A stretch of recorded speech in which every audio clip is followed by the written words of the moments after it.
I forgot to press record button. Ah, I'm so sorry. Привіт! Дивись, Катруся старосюня. Hello, ladies and gentlemen. This is your Ukrainian guide Olena, and in this video, finally, I can give you the update about my Ukrainian friend Daryna. And another Daryna who always want milk. Як у вас справи? Та прекрасно. Привіт! Кася робить під ліжечком бомбосховище.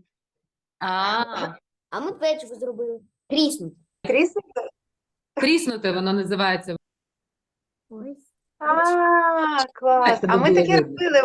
Ми ж пекли таке печиво у вас. Ми купили пряничні будиночки і їх розвальовували кремом. So first of all, let me say thank you again to you for all of your donations. With the help of our American friend Eileen. Eileen, hi, thank you. We collected with you $10,000 on the GoFundMe page. We made the first 2,000 transaction to Kiev, to Ukraine, to Daryna, so it made it possible for her to get ready for the trip and to arrive in Poland. Thank you, all of you. I knew that my children very soon will be in the safe place. 3, 2, 1. Then, with the help of Polish-American organization HHI for Ukraine, we found the place for Daryna to stay in Poland. And by the way, this is the same place where we stayed with our family on the way to the United States. Ми обійшли весь центр обійшли. Ми тут 10 разів вже пройшли по замку, по Віслі. От. Нам дуже сподобався музей, да? Да.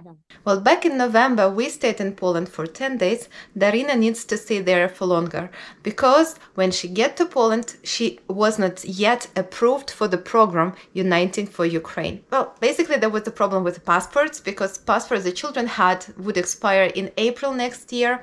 So Daryna had to make the new passports, apply for the new passports, and then there was no electricity and heating and there were bombings in Ukraine. So it was not easy. So what she did, she applied for the new passports, moved to Poland, and later her husband sent the new passports to her in Poland, and she had to make changes in her application for the United for Ukraine with the new passports.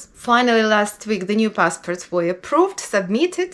And finally, last week, she was approved for the program Uniting for Ukraine. After this, we immediately bought the plane tickets. Daryna is not flying tomorrow because tomorrow the airplane tickets are much more expensive. So we just have chosen the cheapest day, and that will be the 26th of December. So Daryna will come the day after Christmas. Yes. So she flies out on the 26th. She will get here in the morning on the 27th, and we are looking forward to having them here finally. We've been waiting, so I think we have everything in line. We just got to pick them up. Тільки на Різдво не вздумай їхати назад в Україну. Лишайся уже в Кракові. Да, були такі думки, звісно. Ну, ми не поїдемо. Megan, why have you decided to take 3 Ukrainian people from the other side of the planet to your home? I'll try to say this very quickly. For me, it wasn't even a question. From watching you on Anderson Cooper, that's where I first saw you, Elena. And we're very close in age. We both have 3 children. And my thought was, what if that was me? How would I manage? Like, I couldn't imagine. And I wanted to be able to do more. And so when, a few weeks ago, you had asked for help with finding Daryna a home, it wasn't a question for me. I right away emailed saying just for her to come here. She was more than welcome. I just, maybe it's motherly instinct too, just like, come here, be safe. So you're okay here. Just come here and we'll be safe. How did your husband react though? So yes, so he was okay with it. So I honestly thought I was going to get like negative feedback from him on it, but he was just like, okay, all right. And I'm like, great, wow, this is great. So he was very helpful, with getting all the paperwork and everything for the Uniting for Ukraine program. Yeah, and that was it. I mean, and he saw how passionate I was about it. So we got the ball rolling with it. What about the other relatives? They were very surprised. Not something that they were expecting, but very welcoming. I was surprised a lot when you said that you discovered some Ukrainian heritage in your DNA. Very distant, as much as I would love to be more Ukrainian. But yeah, so a lot of my heritage is Eastern European, so from Poland, Slovakia, and apparently somewhere down, along the line, we have some Ukrainian cousins somewhere. So I think there's a little bit of Ukrainian. Just like me before, Daryna didn't plan to move outside of Ukraine to another country. I asked her, she said no. Ну, я справді так само відчуваю вину, що я їду і що я буду в безпеці, а дуже багато людей залишається в небезпеці. І якби ти не почала займатися нашим переїздом, я би на це ніколи не зважилася, насправді. Бо я не усвідомлювала того наскільки важко і мені, і дітям. Then I asked her to think about it, and I said, let's just talk to this woman and we'll see what comes next. When we talked to you by Zoom and you showed her your home, she was like, I saw myself there, and I felt that Megan is like my sister. You can feel it, you can feel people, and this is amazing. Ну, мені якось здалося, що ми з нею знайдемо спільну мову. Тільки я жартую, якою буде ця мова, тому що Меган не знає українською, а ти по факту англійську теж так? Не дуже. Не дуже. Я думаю, що спочатку це буде мова Google-перекладача, але я планую вчити англійську. Well, for me, Megan is an extraordinary woman because she has 3 children herself. What about your children? What do you tell them?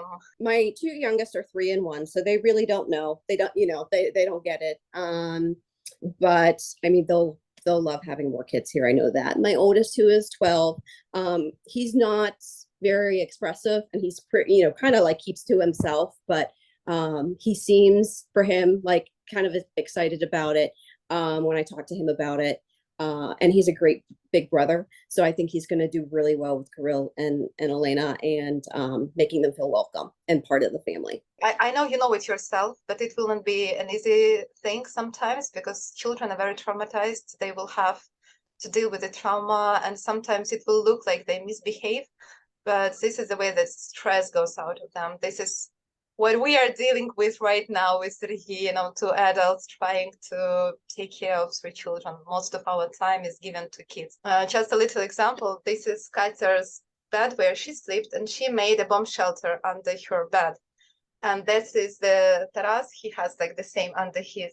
So even though we are here in safety, children still afraid that the war might start at any moment.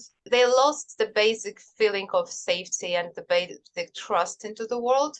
That's a shame. That's horrible. And I mentioned to you in an email before, like, I mean, you're the lucky ones that were able to get out of there. And to still have to go through all of that trauma, it's horrible. Ніби вже в безпеці, і ти можеш радіти, а ти якось морально не можеш собі дозволити радіти. Да, це правда. Я сьогодні ходила з дітьми гуляли на майданчику, і там горка така була. І діти катались з горки. Ми дуже хотіли, у нас не було тарілки, вони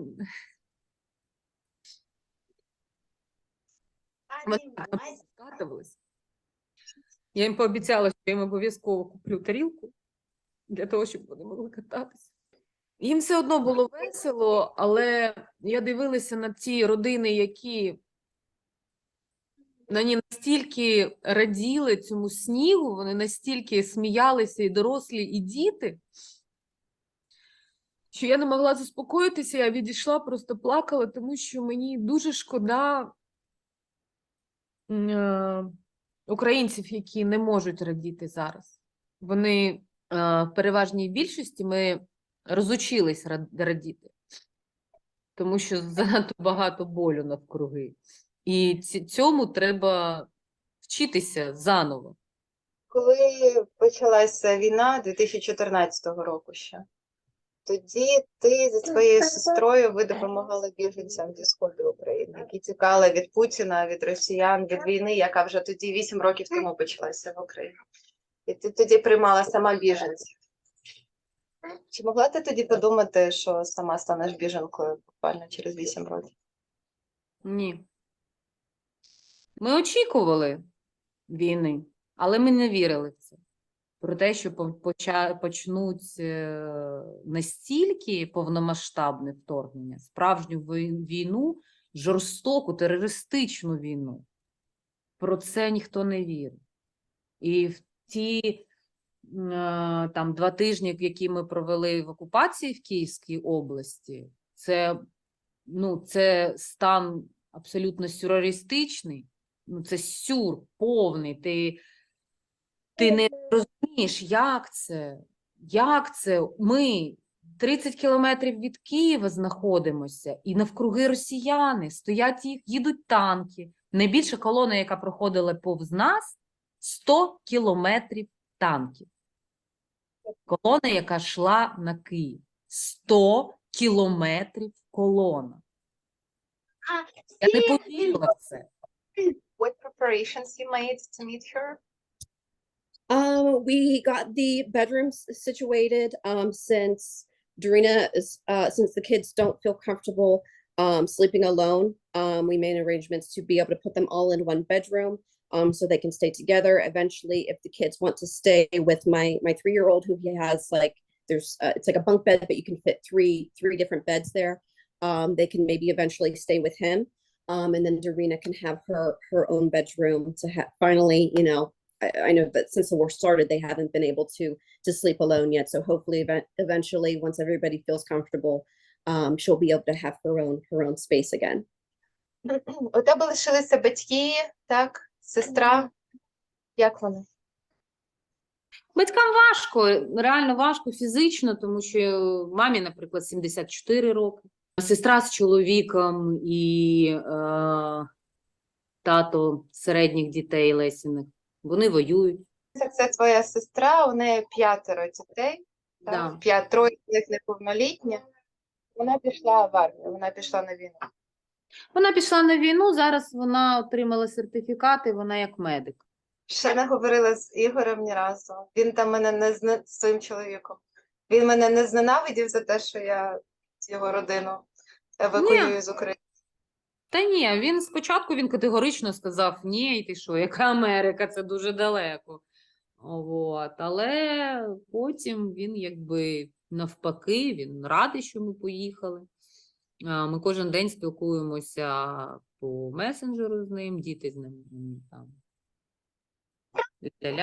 Він розуміє, що це, в першу чергу, це безпека дітей важливо. Це розвиток дітей. Бо коли я ще була вагітна Кірюшею і багато про це читала, я читала, що перше, що потрібно для нормального розвитку дітей, Даринка, це відчуття безпеки. Бо без цього відчуття розвиватися дитина нормально не зможе. Тому я хочу дати це відчуття своїм дітям, щоб вони могли нормально розвиватися. Вже перебуваючи в безпеці, треба ще докладати багато зусиль, щоб повернути дітям це базове відчуття безпеки і довіри до світу. І собі теж. Я нам, і тобі, і собі бажаю повернути це відчуття безпеки в своїй голові, і щоб ця реальна безпека повернулася до нас додому в Україну, і ми могли з тобою повернутися додому. Я дуже цього хочу. Мені здається, як кожен українець більше за все мріє, щоб війна закінчилася нашою перемогою, якомога більше людей все ж таки повернулися живими і здоровими додому. Давай.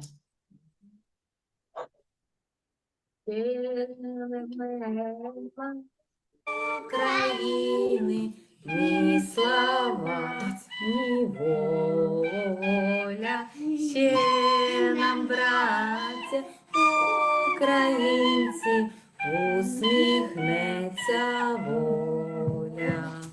Згинуть наші воріженьки, як роса на сонці, запануєм і браття у своїй сторонці,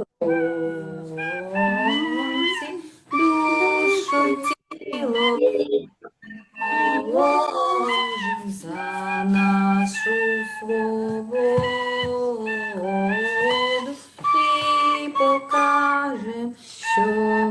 братця козацького.